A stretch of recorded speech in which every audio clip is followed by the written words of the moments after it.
ఆంధ్రాలో లాటరీ తేబోతున్నారట. దాని ద్వారా 3000 కోట్ల రూపాయల ఆదాయాన్ని రాష్ట్ర ప్రభుత్వం సంపాదించబోతుందంట. మా చిన్నప్పుడు తెలుసు నాకు. భాగ్యలక్ష్మి లాటరీ, ధనలక్ష్మి లాటరీ ఇట్లా లాటరీ ఉండేది.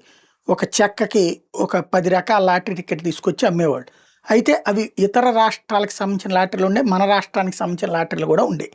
ఆ లాటరీలో కొన్ని కోట్ల మంది టికెట్లు కొంటారు. రూపాయని, రూ. 2 రూ. 5 అట్లుండే. రూ. 10 కూడా ఉండేది. అట్లాంటి టికెట్ కొన్న తర్వాతన దాంట్లో కొంతమందికి రూ. 50 ప్రైజ్ రావచ్చు, కొంతమందికి రూ. 100 ప్రైజ్ రావచ్చు, కొంతమందికి రూ. 1000 ప్రైజ్ రావచ్చు, ఎవడికో ఒకడికి లక్ష వస్తుంది. అంటే 1,00,00,000 మందిలో ఒక 50 మందికో 100 మందికో ప్రైజ్ వస్తుంది. మిగతా వాళ్ళందరూ డబ్బులు పెట్టుకున్నట్టు అనమాట.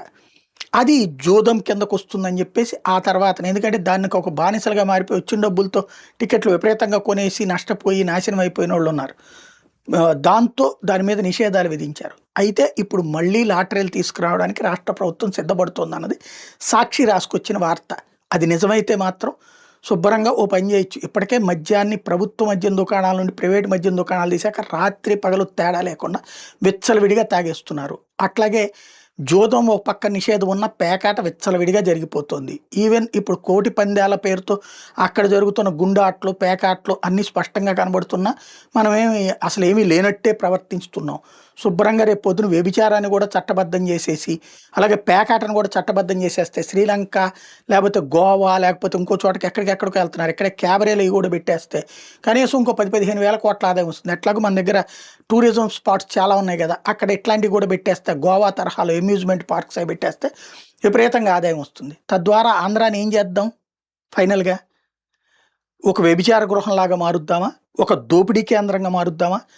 ప్రజలకు రూపాయి సంపాదించుకోవడానికి అవకాశం మనం ఇవ్వడం పోయి ప్రజల దగ్గర నుంచి దోచుకోవడానికి మార్గాలు ఎత్తుక్కుంటే ఇది ప్రజాస్వామ్యయుతమైనటువంటి నిర్ణయమా? లాటరీ నిర్ణయం తీసుకుంటే ఓ పక్కన అప్పుడు జగన్ని, కేసీఆర్ని గుర్తు తెచ్చుకుంటారు 2 తెలుగు రాష్ట్రాలు కూడా. కనీసం పేకాట, ఆన్లైన్ పేకాట కూడా నిషేధించినాయి రాష్ట్రాలు. ఇప్పుడు ఇక ఆన్లైన్ పేకాట్లు ఇవన్నీ కనుక ఓకే చేసేస్తారు అనుకుంటే దారుణాతి దారుణమైనటువంటి నిర్ణయం.